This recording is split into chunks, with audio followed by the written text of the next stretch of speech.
Hello dear students, welcome back to part 2। हम discuss कर रहे थे वर्कशीट नंबर 65 क्लास 10 की साइंस की वर्कशीट को। सेकंड पार्ट में हम डिस्कस करने वाले हैं विभिन्नता का महत्व। किस तरह से विभिन्नताएं महत्वपूर्ण हो सकती हैं। जिस तरह लास्ट वर्कशीट में हमने बात करा था, लास्ट पार्ट में हमने बात करा था कि विभिन्नताएं महत्वपूर्ण हो सकती हैं, तो किस तरह से महत्वपूर्ण हो सकती हैं उसके बारे में हम जान लेते हैं। देखिए, अपने जनन क्षमता का उपयोग कर जीवों की समष्टि परितंत्र में स्थान अथवा निकेत ग्रहण करती है ना। हम अपनी जनन क्षमता का इस्तेमाल करते हैं और समष्टि पारितंत्र में, पूरे पारितंत्र में एक स्थान हमने ग्रहण करा हुआ है, एक अपने लिए जगह बनाई हुई है, यानी कि एक महत्व है हमारा धरती पर। जनन के दौरान डीएनए प्रतिकृति का अविरोध जीव की शारीरिक संरचना एवं डिज़ाइन के लिए अत्यंत महत्वपूर्ण है, जो उसे विशिष्ट निकेत के योग्य बनाती है। जनन के दौरान जब डीएनए में डुप्लीकेशन होता है, डीएनए अपनी प्रतिकृति बनाता है, तो उसमें होने वाले जो थोड़े बहुत बदलाव होते हैं उसका, लेकिन जो मेन डिज़ाइन है वो तो एज इट इज़ वैसा का वैसा ही आगे पास ऑन होता है। तो वो जीव को थोड़ा विशिष्ट बनाती है, साथ ही जो मेन लक्षण हैं वो एज इट इज़ पास हो रहे हैं, जिससे वो जीव में कुछ समानताओं को भी निर्धारित करते हुए आगे चलती है। यानी जो मुख्य लक्षण हैं उनको समान रखते हुए थोड़े बहुत लक्षणों में विभिन्नता के साथ जीव को कुछ विशिष्ट बनाती है। अतः किसी प्रजाति की समष्टि के स्थायित्व का संबंध जनन से ही है। यानी कि अगर प्रजाति की समष्टि का स्थापित रखना है पृथ्वी पर, बनाए रखने के लिए ये जो जनन के संबंध हैं, जो जनन है, ये बहुत ही महत्वपूर्ण कारक हो सकता है। उदाहरण के लिए, यदि एक समष्टि अपने निकेत के अनुकूल है तथा निकेत में कुछ उग्र परिवर्तन आते हैं, तो ऐसी अवस्था में समष्टि का समूल विनाश भी संभव है।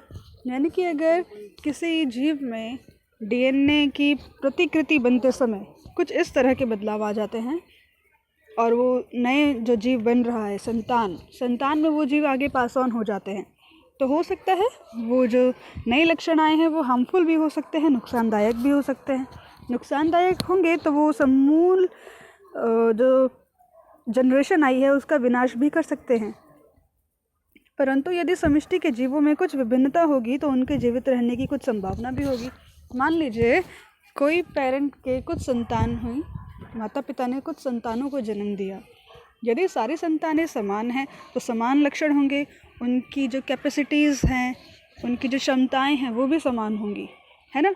हम मान लेते हैं कि वो जो परिवार है वो एक ऐसे स्थान पर रहता है जहाँ का तापमान एवरेज रहता था, औसत रहता था, लगभग समान ही रहता था, ना ज़्यादा गर्म था ना ज़्यादा ठंडा था। लेकिन कुछ मौसम में बदलाव इस तरह के हुए कि वहाँ का तापमान बहुत अधिक बढ़ गया। ऐसे में क्या होगा, उनमें इतनी अनुकूलता नहीं है कि वो उस बदले हुए तापमान को झेल सके, तो क्या होगा, ऐसे में सारी संतानें ख़त्म हो जाएंगी। लेकिन यदि किसी संतान में विभिन्नता आ गई होती, ऐसा जीन आ गया होता जो उसको मदद कर रहा होता वो ख़ास गर्म मौसम को झेल पाने के लिए, तो वो संतान जीवित रह जाती, है ना। तो इस तरह से जो विशिष्ट लक्षण विभिन्नताओं से प्राप्त होते हैं वो कई बार यूज़फुल होते हैं, कई बार विनाशकारी भी हो सकते हैं। इस केस में जो हमने अभी डिस्कस करा, यहाँ तो लाभदायक प्रतीत हुए, लेकिन हो सकता है यही लक्षण किसी स्थान पर विनाशकारी भी साबित हो जाए, है ना। तो यदि शीतोष्ण जल में पाए जाने वाले जीवाणु की कोई समष्टि है तथा वैश्विक ऊष्मीकरण के कारण जल का तापमान बढ़ जाता है। देखिए, सेम एग्जाम्पल दिया हुआ है। यदि देखें, ये देखिए, यदि समष्टि के जीवों में कुछ विभिन्नता होगी तो उनके जीवित रहने की कुछ संभावना है ना। वो ठंडे मौसम में रहते थे, ठंडे जल में रहते थे, लेकिन अचानक पानी का तापमान बहुत ज़्यादा बढ़ चुका है, तो सारे जीवों की क्षमताएं अगर सेम होंगी तो सारे जीवों में क्षमता नहीं है कि वो गर्म पानी को झेल पाएँ, बहुत अधिक तापमान को झेल पाएँ, तो वो मर जाएंगे। लेकिन अगर कुछ में विभिन्नता होगी और वो कुछ उस गर्म तापमान को झेल सके, तो जो गर्म तापमान को झेल पा रहा है वह तो जी जाएगा, लेकिन जो नहीं झेल सकता था वो मर जाएगा। यानी कि जिएगा कौन, जीवित कौन रह पाएगा, जिसमें विभिन्नता आ गई थी। इस तरह से विभिन्नताएं लाभदायक साबित हो सकती हैं। यदि शीतोष्ण जल में पाए जाने वाले जीवाणुओं की कोई समष्टि है तथा वैश्विक ऊष्मीकरण के कारण जल का तापमान बढ़ जाता है तो अधिकतर जीवाणु वृष्टि मर जाएंगे, परंतु उष्ण प्रतिरोधी क्षमता वाले कुछ जिनमें परिवर्तन आ गया है वो जीवित रहते हैं, अधिकतर जीवित रहते हैं तथा वृद्धि करते हैं। तो जो बच जाएगा वो तो आगे अपनी जनरेशन को आगे बढ़ाएगा, उसमें हमको वृद्धि देखने को मिलेगी। लेकिन जो मर गए बच्चे वो तो चले गए, उनकी जो आने वाली जनरेशन्स थी अब वो नहीं आएंगी, यानी उनका जीवन और उनकी आने वाली संतानें जो थी वो सब नष्ट हो चुका है। आगे उनके जो आनुवंशिक गुण हैं वो आगे नहीं बढ़ पाएंगे। तो कौन से गुण आगे बढ़ेंगे? जो खुद को एडजस्ट कर पाए बदलते हुए मौसम में, यानी कि जिनमें अनुकूलता देखने को मिली। ठीक है बेटा, चलिए आगे बात करते हैं। अतः विभिन्नताएं स्पीशीज़ की उत्तरजीविता बनाए रखने में उपयोगी हैं। तो इस तरह से हम जो बात कर रहे थे कि पहले एक जीव था, उसमें थोड़ा बदलाव हुआ, वो कुछ इस तरह का हो गया, फिर अगले में बदलाव हुआ, वो बहुत समय में हुआ है, ये बदलाव तुरंत नहीं हुआ है। तो इस तरह से बदलाव आते आते हम देखते हैं जब ये बहुत सारे बदलाव इकट्ठे हो जाते हैं, यानी कि कई सालों तक, मान लो 500 सालों तक, इस तरह के 500 सालों बाद ये वाले नंबर 1 जीव ने नंबर 2 जीव को जन्म दे दिया अचानक। फिर नंबर 2 जीव अपने जैसे ही जीवों को जन्म दे रहा था, लेकिन और कुछ लगभग 500 साल मान लेते हैं, लगभग 500 साल बाद क्या हुआ, इसने नंबर 3 जीव को जन्म दे दिया। मतलब इसकी जो संतानें हुई अपने जैसी संतानें थी, और उन अपने जैसी संतानों ने कई सालों बाद कुछ इस तरह के जीव को जन्म दे दिया। कुछ बदलाव है ना। अब ये सारे बदलाव धीरे धीरे इकट्ठे ही तो होते जा रहे हैं, यानी कि इस जीव ने जो सेकंड नंबर के जीव को जन्म दिया, ऐसा तो नहीं हुआ कि सेकंड नंबर के जीव ने पहले वाले जीव को जन्म दिया, हो सकता है इसने इस जीव को भी जन्म दिया हो। तो इससे क्या हुआ, एक ही स्पीशीज़ अस्तित्व में रही, लेकिन जो दूसरी तरह का जीव अस्तित्व में आ गया था, ये वाला जीव, उसने अपने जैसे जीवों को भी जन्म दिया, और वो जो इसके अपने जैसे जीव थे उन्होंने बहुत समय बाद एक तीसरे प्रकार के जीव को जन्म दे दिया। अब ये जो तीसरे प्रकार का जीव है ये अपने जैसे जीवों को भी जन्म देगा और उन जीवों को भी जन्म देगा जहाँ से ये आया है, यानी अपने माता पिता के जैसे जीवों को भी जन्म देगा। फिर कई समय बाद जो इसके अपने जैसे जीव थे उन जीवों ने कुछ नए प्रकार के जीव को जन्म दे दिया। यानी हम देख रहे हैं लक्षण जो बने हुए हैं इकट्ठे होते जा रहे हैं, आगे जाके सब मिलकर कुछ नया बना दे रहे हैं। तो इस तरह से जब ये नंबर 4 जीव मिल गया तो पहले वाले को देखिए, पहले वाला और नंबर 4 में बहुत अंतर है। तो इस तरह से हम देख रहे हैं एक ही जीव बहुत समय तक धीरे धीरे बदलाव प्राप्त करते हुए कुछ नया जीव बना देता है। इसी तरीके की, यानी कि एक स्पीशीज़ से कोई दूसरी स्पीशीज़ का जन्म हो गया, एक स्पीशीज़ ने किसी अलग प्रकार के स्पीशीज़ को जन्म दे दिया है ना।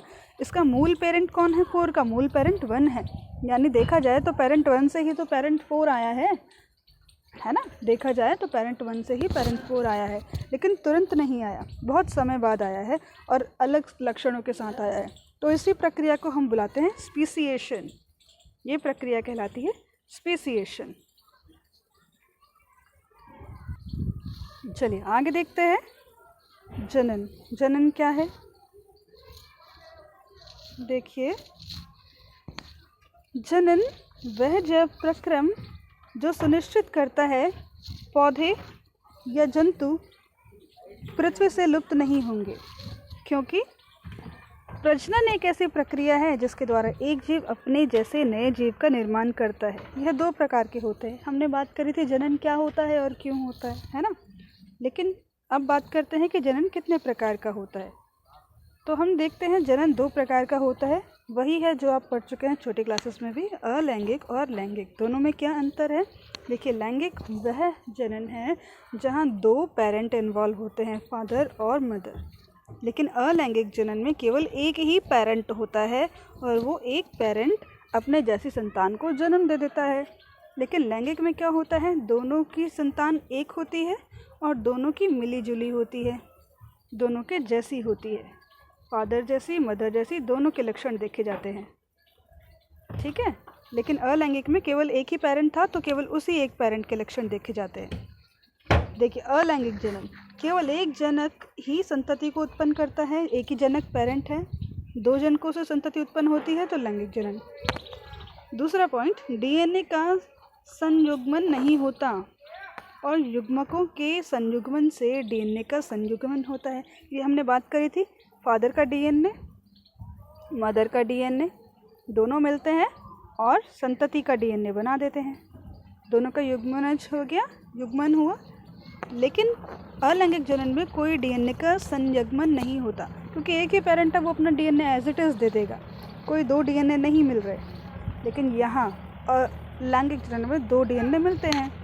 तीसरा पॉइंट, उत्पन्न संतति लगभग जनक के समान ही होती है। जो संतति उत्पन्न होगी, देखिए उसका डीएनए सेम टू सेम अपने पेरेंट जैसा होगा, तो जो संतति उत्पन्न हुई वो लगभग अपने जनक जैसी ही संतति होगी। जो संतति उत्पन्न हुई वो लगभग अपने पेरेंट जैसी ही होगी। लेकिन जो लैंगिक जनन से संतति उत्पन्न होगी वो अपने दोनों पेरेंट की मिली जुली हुई होगी, यानी ना ही वो पूरी तरह से माता की तरह है, ना ही पूरी तरह से पिता की तरह है।